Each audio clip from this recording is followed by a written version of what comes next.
Bismillahirrahmanirrahim.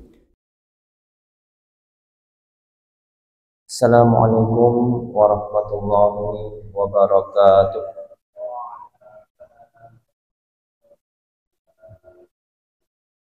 Innal hamdalillah nahmaduhu wa nasta'inuhu wa nastaghfiruh wa na'udzu billahi min shururi anfusina wa min sayyiati a'malina.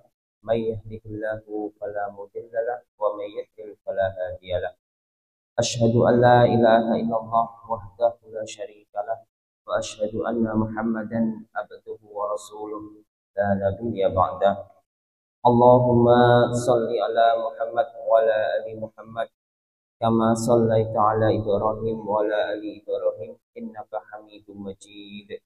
Allahumma barik ala Muhammad wa ala ali Muhammad kama barakta ala Ibrahim wa ala ali Ibrahim innaka Hamidum Majid.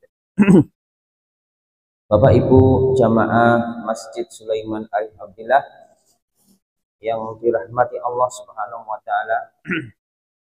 Alhamdulillah, puja dan puji syukur senantiasa kita haturkan kehadirat Allah Subhanahu wa taala yang pada pagi hari ini Jumat ba'da subuh telah mempertemukan kita kembali dalam keadaan sehat, sehat walafiat, dalam keadaan Allah mudahkan, Allah lapangkan seluruh apa yang ada pada diri kita sehingga kita bisa melangkahkan kaki kita menuju masjid yang kita cintai ini untuk melaksanakan kewajiban kita, yaitu sholat subuh secara berjamaah.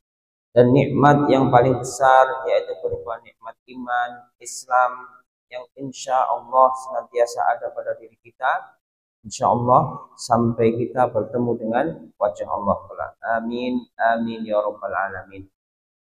Bapak Ibu jamaah rahimakumullah, alhamdulillah pada pembelajaran bersama kita berkenaan dengan kitab Riyadhus Shalihin jilid 1, alhamdulillah dalam bab sabar tinggal sedikit. Insya Allah hari ini bab sabar selesai dan insya Allah akan kita lanjut pada pertemuan Jumat depan dalam bab yang selanjutnya. Bapak Ibu rahimakumullah, insya Allah tasik imut nggih apa yang sudah kita pelajari bersama, dan alhamdulillah inilah termasuk kemudahan yang Allah berikan kepada kita, yaitu kecanggihan teknologi nggih. Salah satunya adalah nggih syuting nggih. Dengan adanya seperti ini ya, bagi Bapak Ibu rahimakumullah yang mungkin tidak berkesempatan atau mungkin tidak ada waktu untuk membaca atau mungkin berhalangan karena sesuatu hal, ini bisa melihat langsung di channel YouTube kami Sulaiman Arif Abdillah, atau mungkin mendengarkan di channel YouTube kami Sulaiman Arif Abdillah, sehingga insya Allah ilmu yang kita pelajari bersama ini bisa bermanfaat untuk kemudian kita terapkan, kita amalkan dalam kehidupan kita sehari-hari. Semoga Allah mudahkan dan menjadi pahala kebaikan, menjadi pemudah kita, penghantar kita untuk memasuki surga Allah, yaitu surga Firdaus, insya Allah. Amin, amin ya rabbal alamin. Bapak Ibu rahimakumullah, kami mulai. Bismillahirrahmanirrahim. Dari Abu Yahya Usaid ibnu Khudair radhiyallahu anhuma, bahwasanya ada seorang Ansor berkata, "Ya Rasulullah, mengapa Anda tidak memakai saya sebagaimana Anda memakai fulan?" Maka Nabi bersabda, "Sesungguhnya kamu sesudahku akan menjumpai Atsarah, maka bersabarlah hingga kalian bertemu aku di atas telaga." Hadis riwayat Bukhari Muslim. Bapak Ibu rahimakumullah, sedikit penjelasan dari hadis ini, bahwasanya Iki walau alam bisawab nggih untuk napa niku asbabul wurudnya yang sebenarnya walau alam bisawab saya juga belum tahu, akan tetapi kisi-kisinya nggih biasanya atau apa niku dalam keadaan-keadaan tertentu ya Rasulullah Shallallahu Alaihi Wasallam itu memakai atau mengutus atau memerintahkan ya, kepada sahabatnya tertentu yang beliau pilih ya, si fulan beliau pilih ya untuk melaksanakan tugas-tugas tertentu yang Rasulullah Shallallahu Alaihi Wasallam amanahkan ya, kepada orang-orang yang terpilih ini. Dan biasanya ya itu terjadi pada saat-saat jihad ya, atau saat-saat berdakwah, misalnya kirim surat ke Raja Habasyah, ke Raja Persia, ke Raja Rom dan lain sebagainya, atau mungkin tugas-tugas pengintaian di dalam perang, atau mungkin tugas-tugas penjagaan perbatasan seperti itu. Jadi ada tugas-tugas tertentu yang Rasulullah Shallallahu Alaihi Wasallam amanahkan atau embankan kepada sahabatnya yang ia pilih, yang ia tunjuk. Tentunya Bapak Ibu rahimakumullah, Rasulullah Shallallahu Alaihi Wasallam ini memilih sahabatnya untuk mengemban amanah ini, yang menunjuk sahabatnya ini tentunya beliau pilih yang siap, ya, yang pantas bahasanya gitu nih, yang pantas siap untuk mengemban amanah ini. Misalnya untuk tugas pengintaian, ya, pengintaian di wilayah musuh. Ini tentunya dipilih orang-orang yang memang berilmu tentang itu. Jadi tidak sembarangan orang terus helmnya ditunjuk mboten. Tapi yang pantas, yang berilmu tentang itu. Sehingga harapannya karena ini untuk kemaslahatan umat, tugas yang beliau amankan ini bisa terlaksana dengan baik. Dan juga untuk tugas-tugas yang lain, beliau amanahkan sesuai dengan keilmuan atau sesuai dengan kemampuan ya sahabat masing-masing. Dan beliau Rasulullah SAW sebagai seorang pemimpin, beliau mengetahui kemampuan para sahabat-sahabatnya. Beliau mengetahui di mana amanah ini beliau letakkan. Nah, suatu ketika ya ada seorang Ansor niki yang sebenarnya seorang Ansor niki pengen banget kok untuk diberi amanah oleh Rasulullah Shallallahu Alaihi Wasallam.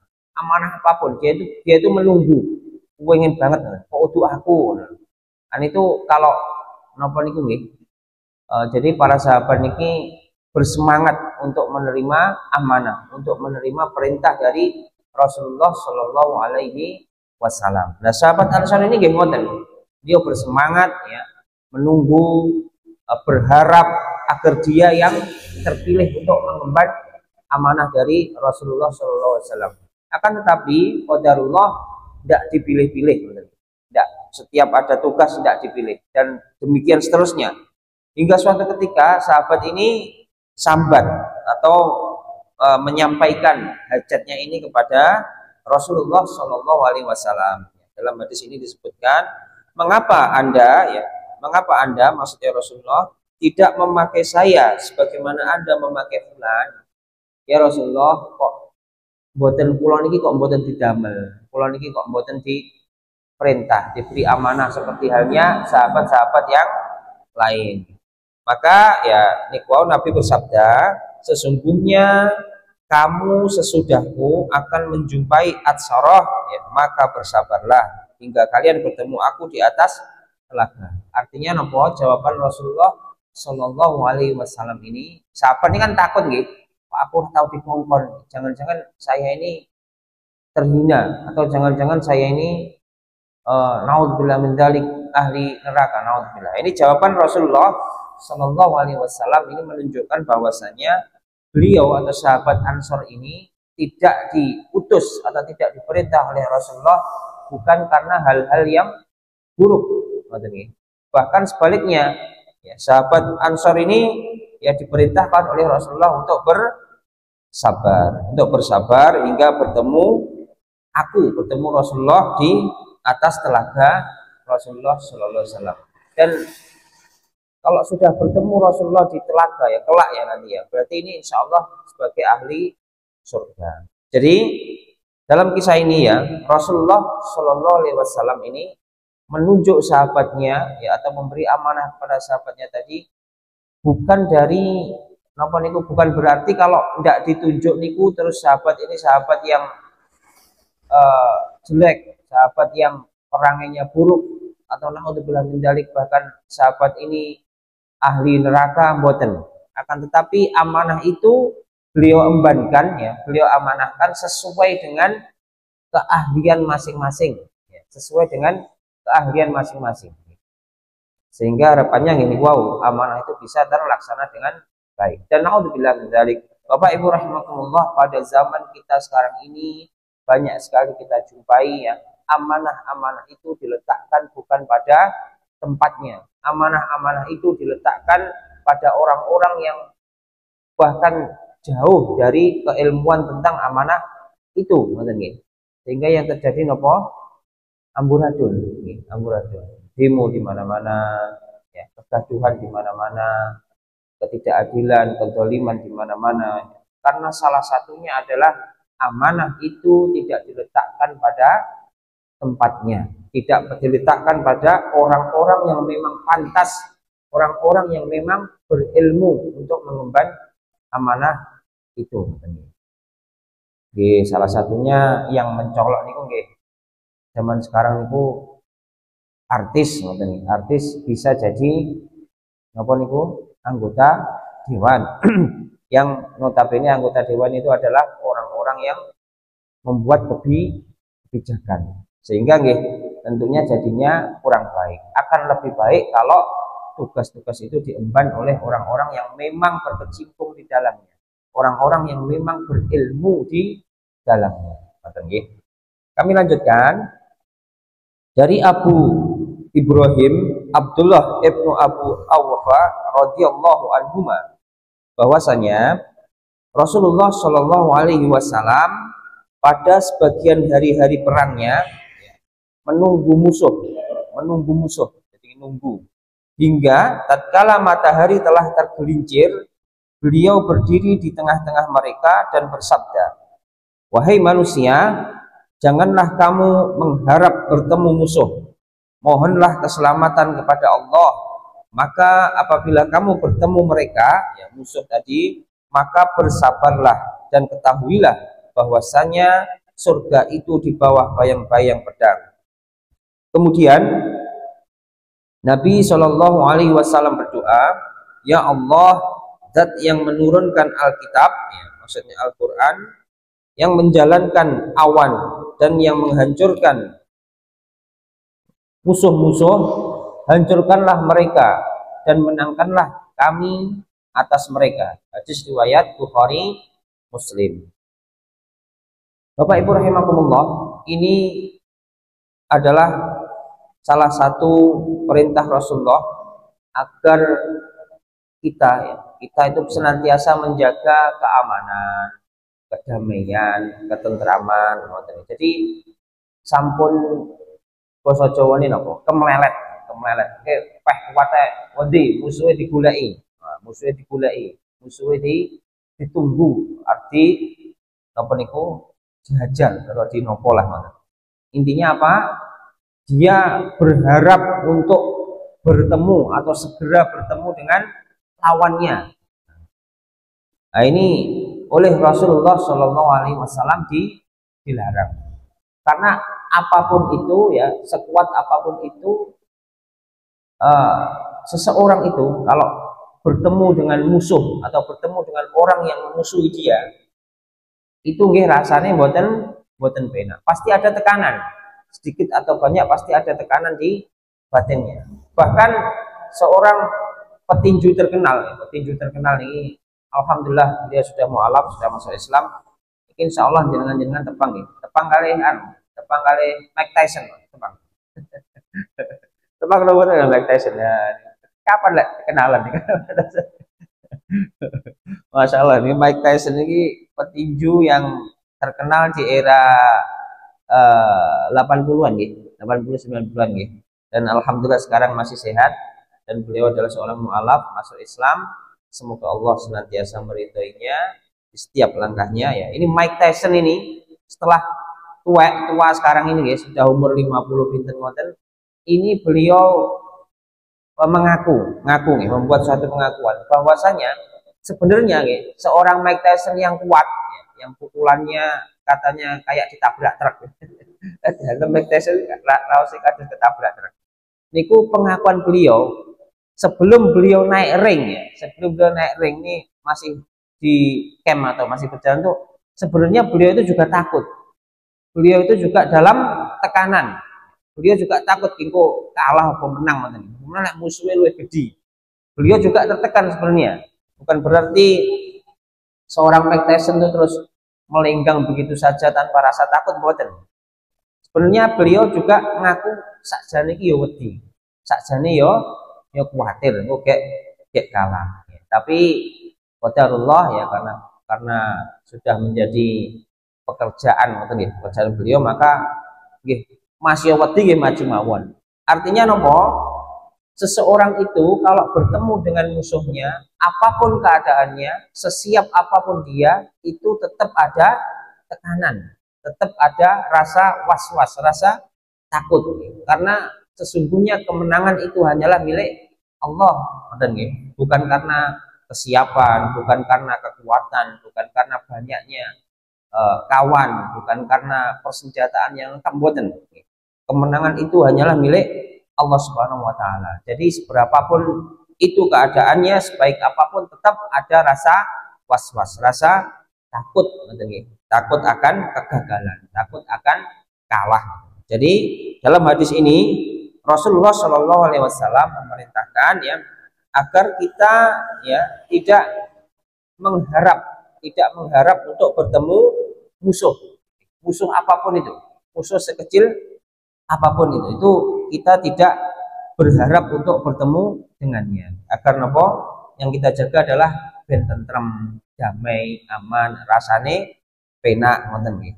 Dan mohonlah keselamatan kepada Allah. Jadi yang diharapkan, yang dimohonkan kepada Allah itu seharusnya keselamatan, bukan bertemu musuh. Bahkan kita punya nafsu untuk sedang ketemu musuh, kayak sedang perang, kayak sedang menang, itu pun juga dilarang. Jadi inilah napa niku kesabaran. Jadi bertemu dengan musuh meskipun kita tahu bahwasanya di depan kita itu adalah kemenangan, itu pun juga dilarang. Yang diperbolehkan adalah mengharap atau memohon napa niku wau keselamatan. Jadi mintalah keselamatan kepada Allah.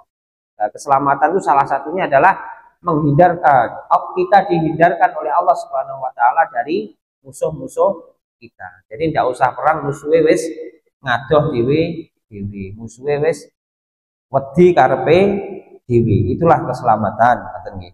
Kemudian bukan berarti kalau tiba-tiba tanpa kita rencana, tanpa kita perhitungkan sebelumnya, kok tiba-tiba kita bertemu dengan musuh, ya itu perintahnya baru bersabar, tidak boleh mundur, dilarang, lari dari medan perang itu dilarang. Kalau memang Allah sudah kehendaki bertemu dengan musuh, padahal kita tidak ingin, kita berharap keselamatan, kok qadarullah tetap bertemu dengan musuh, maka banyak-banyaklah bersabar, maju terus sampai titik darah penghabisan. Nah, jadi dilarang untuk mundur, maju terus sampai nopo iskariman, ya hidup mulia. Ya, hidup mulia niku nggih ngeten iki, saged salat, saged ngaji dengan aman, saged bersosial dengan aman. Ini namanya hidup mulia. Bisa melaksanakan ketaatan kepada Allah dengan aman, tentram, damai. Ini namanya hidup mulia. Mut syahidan atau mati syahid. Ya, jadi kalau sudah ketemu dengan musuh, ya itu pilihannya hanya dua itu, iskariman, mut syahid. Hidup mulia atau mati syahid. Dan kemudian Rasulullah Shallallahu Alaihi Wasallam memotivasinya kepada para sahabatnya bahwasanya surga itu di bawah bayang-bayang pedang. Ini di kisah ini atau hadis ini disampaikan oleh Rasulullah Shallallahu Alaihi Wasallam di tengah berkecamuknya peperangan, sehingga motivasi beliau adalah menyampaikan kepada para sahabat bahwasanya surga itu berada di bawah bayang-bayang pedang. Artinya apa? Agar para sahabat itu tidak takut dengan persenjataan lawan, dengan senjata. Kalau zaman saat ini nggih mboten trimo pedang, bom mboten napa malih, bedil, tembak ngoten nggih. Utawa niki napa namine ranjau, wis pokoknya senjatanya canggih-canggih dan daya rusaknya semakin besar.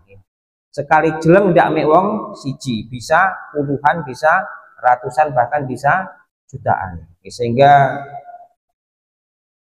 Bapak Ibu rahimakumullah, tidak lupa kita doakan saudara-saudara kita yang ada di Palestina, semoga Allah beri mereka kesabaran, kekuatan untuk senantiasa berjihad di atas muka bumi Allah ini, berjihad menegakkan kalimatullah la ilaha illallah hingga Allah beri mereka kemenangan. Beri mereka kemenangan, yaitu berupa isyariman, hidup mulia atau mati syahid, insyaallah.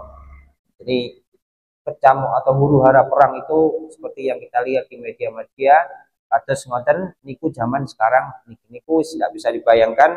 Bengi yo ra iso turu, yo turune yo ra penak, karena sewaktu-waktu serangan atau bom itu akan meledak.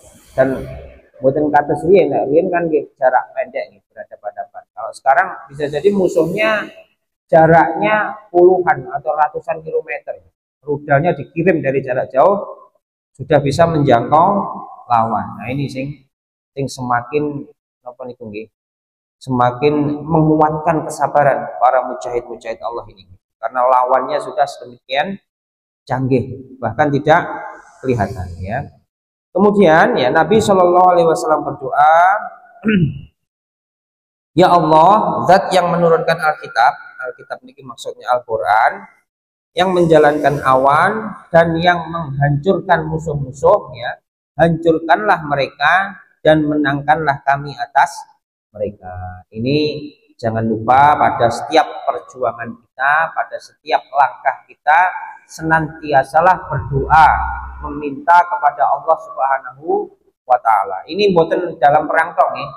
Misalnya kita mau bekerja, berangkat bekerja, ini nggih sampun lali, berdoa dulu agar Allah mudahkan kita dalam bekerja, agar Allah mudahkan urusan kita, agar Allah mudahkan apa niku kita dalam mencapai kesuksesan. Itu jangan lupa berdoa, minta kepada Allah. Minta kepada Allah, karena pada hakikatnya segala sesuatu itu adalah milik Allah, ya. Dan barang siapa memintanya kepada Allah, insya Allah Allah akan kabulkan, ya.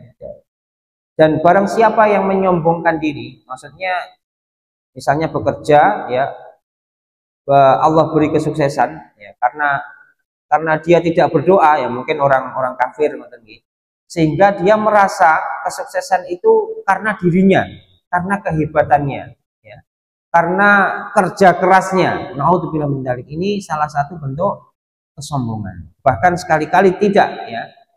Apa yang kita peroleh, apa yang ada pada diri kita, ini semua adalah karunia dari Allah Subhanahu wa Ta'ala. Kesuksesan kita, harta kita, ya, istri-istri kita yang solehah, atau mungkin anak-anak kita yang soleh, yang solehah, ya. Terus napa niku kemudahan-kemudahan yang ada pada diri kita, itu semua adalah karunia, rahmat dari Allah Subhanahu wa Ta'ala. Makanya kita sebagai hamba, ya, agar kita senantiasa ingat, agar kita senantiasa dekat, agar kita senantiasa dekat dengan rahmat, karunia dan keridhaan Allah, jangan lupa apapun itu sebelum kita memulai suatu kegiatan atau bahkan di dalam kegiatan itu berdoa, minta kepada Allah Subhanahu wa Ta'ala. Dan doa itu monggo dengan bahasanya masing-masing, tidak harus bahasa Arab. Dadak bahasa Arab dadak mulai sik njupuk buku, wae bukune ilang pisan wis malah waktu nentek ndak sida teng sawah. Doa itu dengan bahasa masing-masing, bahasa yang mudah. Monggo jenengan pengen apa pengen panennya akeh nggih matur nuwun, ya Allah karunialah kami panen atau hasil panen yang banyak.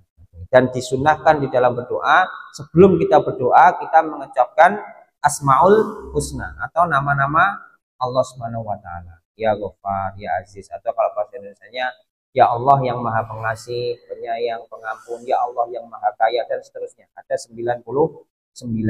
Nah, ini disunahkan sebelum berdoa menyebutkan nama-nama Allah, barulah kita menengadahkan tangan ke langit memohon, ya monggo mohon apa, keinginan kita apa, insya Allah Allah Maha mengabulkan doa, dan itu yang lebih afdal, lebih baik. Alhamdulillah Bapak Ibu rahimakumullah, berkenaan dengan bab sabar sudah selesai. Insya Allah pertemuan Jumat pada subuh depan kita akan memasuki bab keempat, yaitu bab jujur dan benar atau siddiq. Jujur dan benar, siddiq. Ini salah satu sahabat yang memiliki gelar siddiq ini hanya Abu Bakar radhiyallahu anhu, salah satu sahabat Rasulullah ya, yang senantiasa menemani Rasulullah bahkan sebelum ya dan sesudah kenabian beliau. Jadi sebelum kenabian Abu Bakar ini sudah menjadi sahabat Rasulullah Shallallahu Alaihi Wasallam. Ini sekedhik nggih damel pemanasan berkenaan dengan bab jujur ya. Allah Subhanahu wa taala berfirman ya, dalam surat At-Taubah ayat 119, A'udzubillahi minasyaitonirrajim. Bismillahirrahmanirrahim. Ya ayyuhalladzina amanu taqullaha wa kunu ma'as-shadiqin. Yang artinya, hai orang-orang yang beriman, ya, bertakwalah kepada Allah dan hendaklah kamu bersama orang-orang yang benar. Benar. Jadi orang-orang yang benar, orang-orang yang siddiq. Benar niku nggih, benar perkataannya dan benar perbuatannya. Dan dasar kebenaran itu adalah Al-Quran dan Sunnah. Jadi benar yang dimaksud di sini adalah benar yang didasarkan pada Al-Quran dan Sunnah, bukan benar menurut kebanyakan manusia, bukan benar menurut hawa nafsu, tapi benar menurut Allah dan Rasulnya. Jadi orang-orang yang seperti ini, orang-orang yang benar menggenggam teguh Al-Quran dan Sunnah, benar menurut Allah dan Rasulnya, inilah yang harusnya senantiasa kita kumpuli. Wong kang soleh kumpulono. Lagune niku dawa mboten apal lah. Wong kang soleh kumpulono. Lah ngoten niku. Dipun lanjute wala bisawab. Kami lanjutkan, ini di dalam surah yang lain, surah Al-Ahzab ayat 35. Bismillahirrahmanirrahim. Was-sadiqina was-sadiqat, ya, yang artinya laki-laki dan perempuan yang benar. Sekali lagi ini adalah laki-laki dan perempuan yang benar. Benar menurut Allah dan Rasulnya. Setunggal malih, ini firman Allah Subhanahu wa taala dalam surat Muhammad ayat 21. Bismillahirrahmanirrahim. Falau sadaqullaha lakana khairal lahum. Yang artinya, tetapi jikalau mereka benar imannya ya terhadap Allah, niscaya yang demikian itu lebih baik bagi mereka. Jadi kebenaran yang berdasarkan pada perintah Allah dan Rasulnya ini adalah merupakan kebaikan yang besar. Demikian Bapak Ibu rahimakumullah, sedikit yang bisa kita pelajari bersama. Semoga bermanfaat, semoga menguatkan keimanan dan ketakwaan kita kepada Allah Subhanahu wa taala dan senantiasa ada pada diri kita hingga kita bertemu dengan wajah Allah. Alhamdulillah, ada kurang lebihnya kami mohon maaf. Monggo bersama-sama kita tutup dengan doa kafaratul majelis.